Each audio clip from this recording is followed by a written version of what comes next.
Battlefield 6 is officially here, and we're diving straight into tank battles on day one.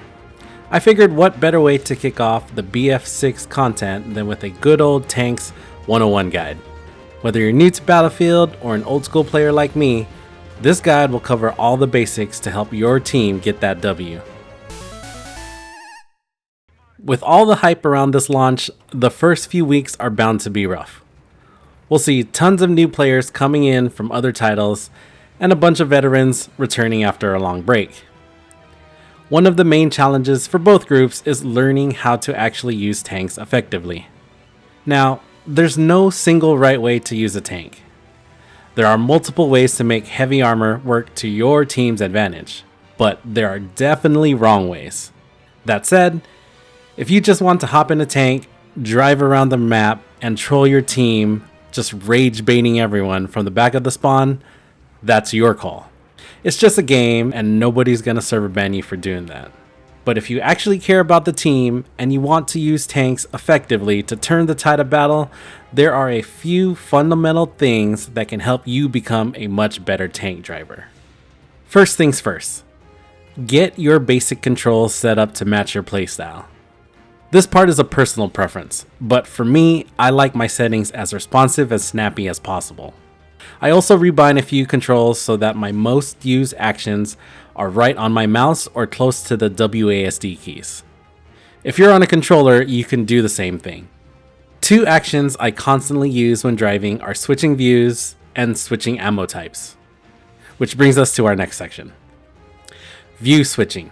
This is, in my opinion, one of the most important and most overlooked gameplay mechanics for tank drivers. A lot of new players, and even some vets, make the mistake of staying in first-person view. I used to do this back in Battlefield 1942 days, and for the OGs who remember, that was a long time ago.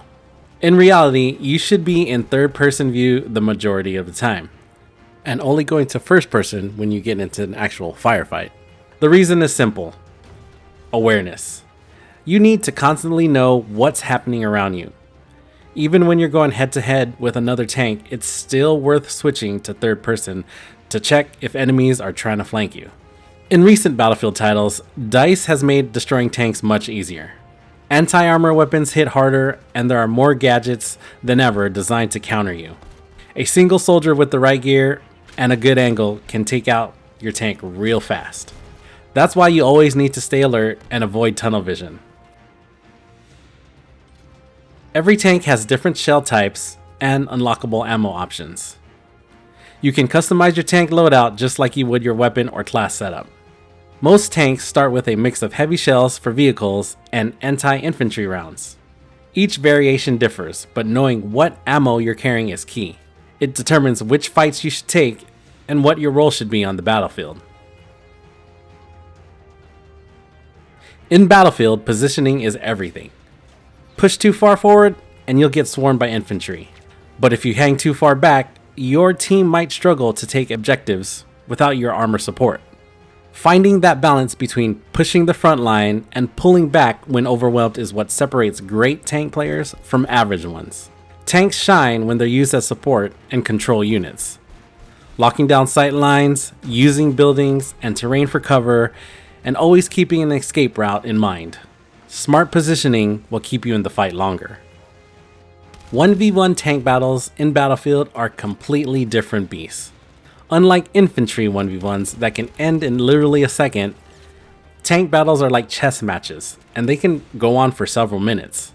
The first few seconds of a tank fight are critical. You'll quickly know whether the other driver is a seasoned vet or just a rookie. Getting off that first shot gives you a huge advantage, and whoever lands that opening hit often controls the pace of the fight. Once the battle starts, keep moving and never stay still. Heavy shells take time to reload, and if you sit still, you're an easy target. Not just for the other tank, but for the engineers with RPGs lurking nearby. Move from cover to cover, change angles, and try and make your opponent miss. Repairing in Battlefield isn't as simple as it sounds. Sure, you can hop out with your wrench and start fixing, but when and where you do it matters a lot. Timing your retreat to avoid that last rocket or shell takes practice. But it's always better to fall back and repair behind cover, even if it's just a small hill or embankment, than to repair out in the open and lose your tank. When repairing, always use the tank itself as cover. And if you're lucky enough to have engineers following and fixing you up, don't be that guy who drives off the second they finish. Stick with them. It is a team effort. Tanks in Battlefield are some of the most disruptive tools in the game. A skilled driver can completely control the flow of the match. Whenever a tank rolls in, the entire battlefield reacts. Assault and recon classes reposition and usually try to distance themselves from the tank. Engineers stop everything they're doing and go into full hunt mode, trying to find the best angle to fire a rocket or throw a well-placed mine. Once you understand the fundamentals of tank play, awareness, positioning, movement, and teamwork, you'll realize just how much of a game changer a single tank can be. And that's the basics of tank gameplay. If this video helped you out, drop a like, subscribe for more BF6 guides, and let me know what guide you want me to cover next. See you guys on the battlefield.